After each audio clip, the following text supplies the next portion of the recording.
All right, Athens, tell us your story. A podcast featuring the people of Athens and Limestone County, Alabama. The stories are as unique as the people themselves, but they all reveal the character, the culture, and the distinct voices of a classic Southern community.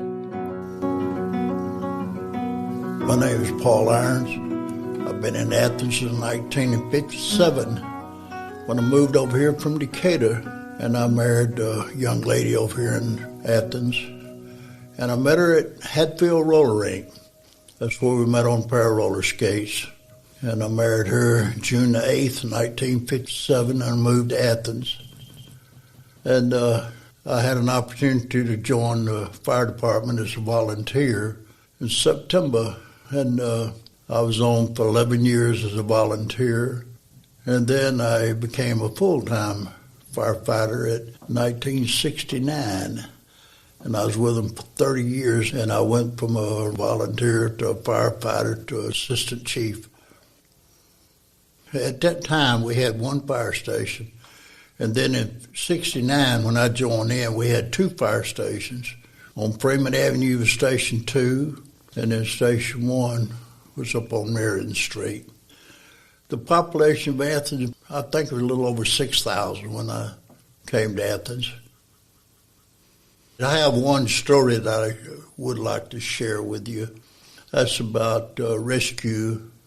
Well, I've had a few things that happened that it could have cost my life, but I've got one, a rescue that I'd like to share with you.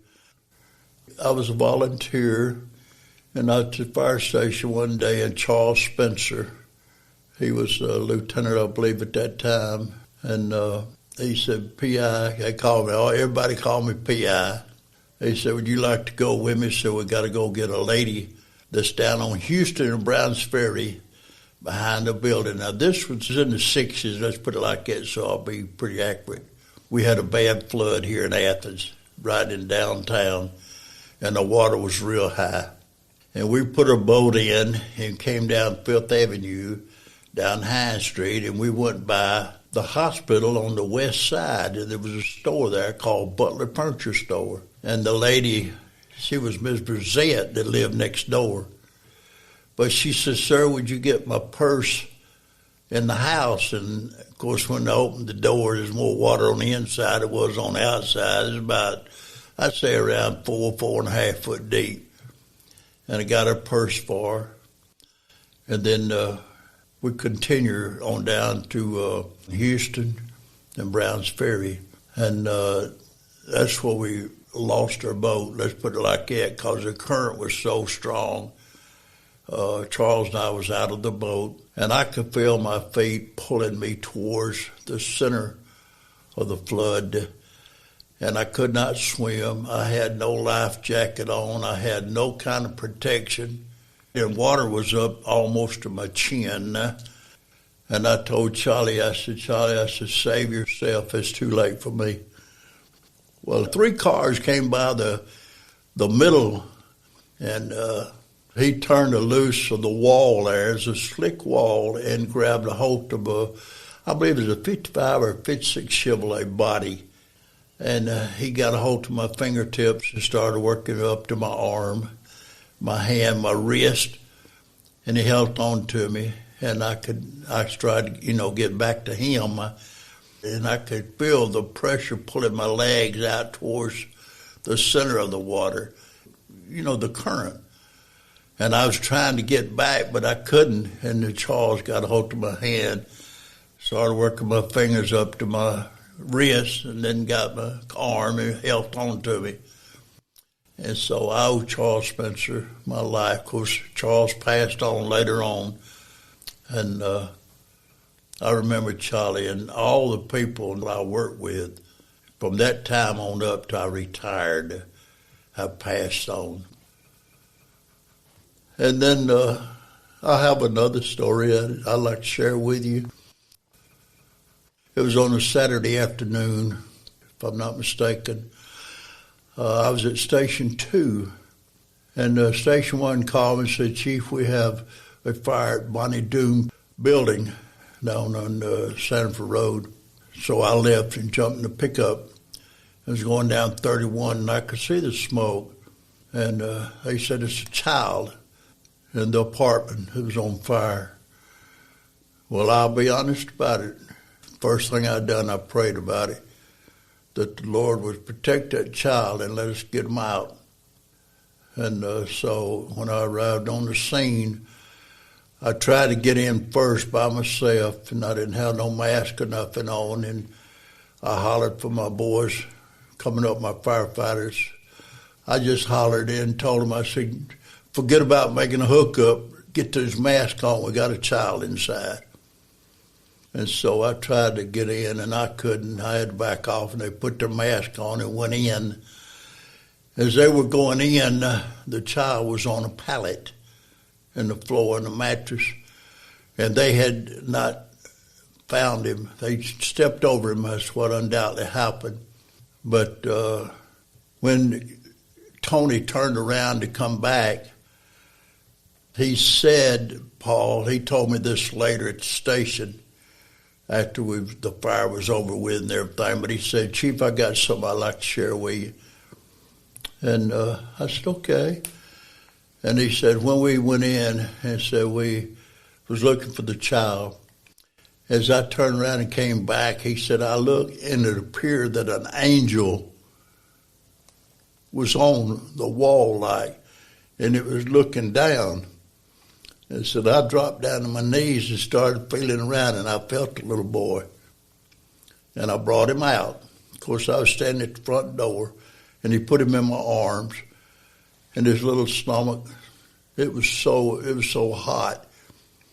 And I told him, I said, we'll get him to the hospital. They had the ambulance there, and they took him to Athens, and then they took him to Birmingham. And if I'm not mistaken, he was 5 years young. But he was all right. They checked him out. And later on, around Christmas time, he was brought to the station by his mom and them. And we gave him a little fire truck and an ambulance and talked to him. And then the next time, if my memory serves me right, we had talked. He was 33 years young, married, and 2 children. And, of course, he was in great shape. That was my story of what happened that time. The thing that I remember, of course, you know, if you came up on your shift on a holiday, you worked it.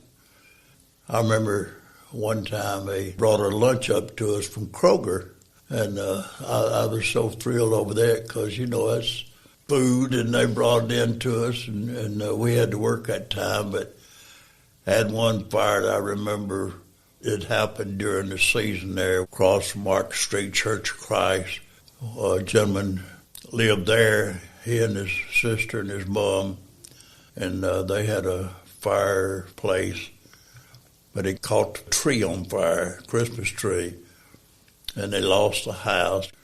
They lost all their stuff in it, and it was a bad situation there. But on the square now, I remember very well the white furniture store on the west side of the square. That was a cold night. In fact, it was 3 below zero that night that we fought that fire. Of course, we hooked up at the fire plug right there at Village Pizza right on the corner. And, you know, when you have a fire in the back and you've got all glass in the front of the building, there's a possibility of having an explosion. The heat builds up.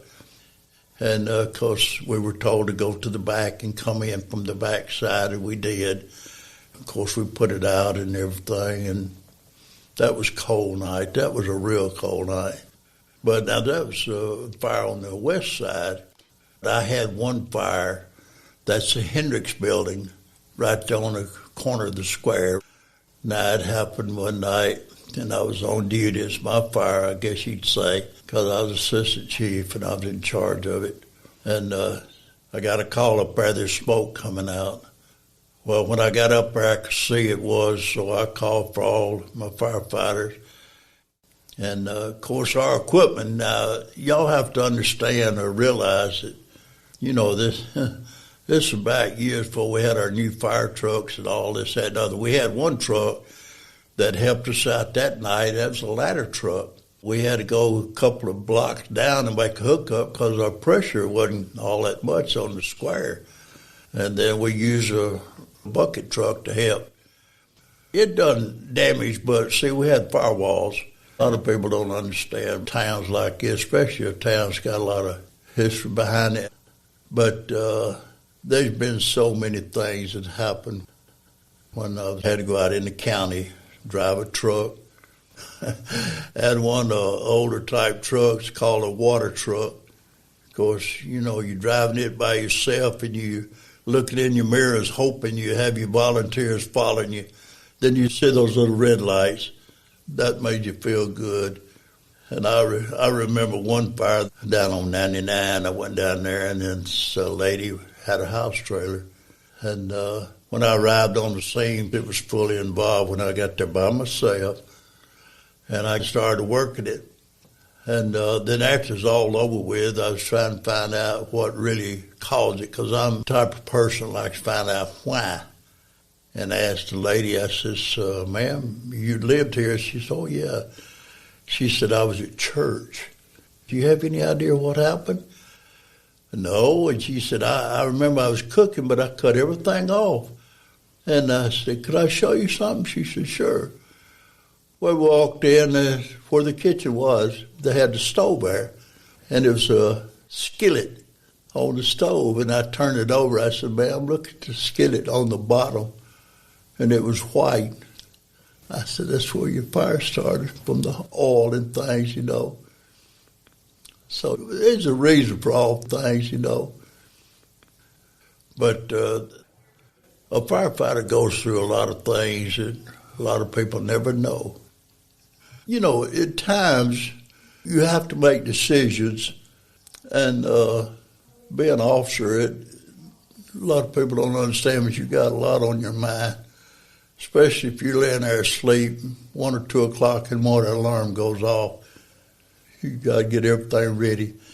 And I always told my men when I started work up there, I says, check my trucks, check air packs, check everything on that truck. Make sure that truck is ready to go when that alarm goes off. I see you don't have just a few minutes to get your equipment on and get out of there. I tell those guys, I said, look, you don't work for me. I don't work for these people. I work for the citizens. They're the one that pays our salary. And if that phone rings, answer it. If you can't help them, tell them somebody that can. Give them a number. I remember one night I was lying in a bed and the phone went off, 11:21. I answered, and the lady says, I believe I got a prowler out here. My dog is barking at my fence. And I said, well, ma'am, you want the police department? And I said, I believe it's 233-8700. And she thanked me and everything, but I always remember what Chief always said. He said, if you can't answer, give them somebody that has the answer, you know. But I mean, I don't know. I just enjoyed firefighting. My wife always told me, she said, I believe you're married to that fire department. I said, no. I said, I just enjoy it. That was my life. And most of the people I work with and under and for, even the councilman and the mayor, most of them have passed away. Of course, I was born in 1935. I'm 87 right now. And I'm going to tell you what, it doesn't seem like that long. And I do see the fire trucks go by. But when I started as a volunteer, we had a 1951 International. We had a 1958 Ford truck. And then we got a little quick attack truck. And then we had our ladder truck. And then when I was with the fire department, I went out and I get to talk to the people, all the schools, the children. In fact, I used to keep up with it, and I was gone 54 times that I represented Athens Fire Department, the nuclear plants, at the hospitals, all the schools. I talked to children about fire safety. And I've got 2 or 3 names. P.I., that was my nickname up there, but young people, they call me Hondetti. Hundeddy. But Athens is my favorite town. Let's put it like that. See, I'm from Decatur. I was born and raised in Decatur. And then I met this young lady at Hatfield Rollering. And I dated her 4 years. And then I married her and lived with her 63 years. And I had 3 daughters and a son. And my son passed away 3 years ago. My wife passed away 5 years ago. But my joy in my life was right here serving the people of Athens and Limestone County. I just want to be remembered that. And when our people pass away, we'd put their body on the old fire truck, 1935 Purse. That's the one we used. We'd put the casket up onto the fire truck, and we'd have the police department lead us to the cemetery, to be buried. That's the way we wanted. And I've got my uniform. It's in the closet. And I told my wife before she passed away, if something happened to me, I want to be in that uniform too. So I hope it's still around, and I don't know, but there's been so many things that happened. I'm very blessed. You've been listening to All Right Athens, produced by the Athens-Limestone County Public Library. If you or anyone you know would like to be featured on our podcast, please visit our website at alcpl.org for ways to submit your story. All Right Athens is part of our Library Voices series and available on your favorite podcast platform.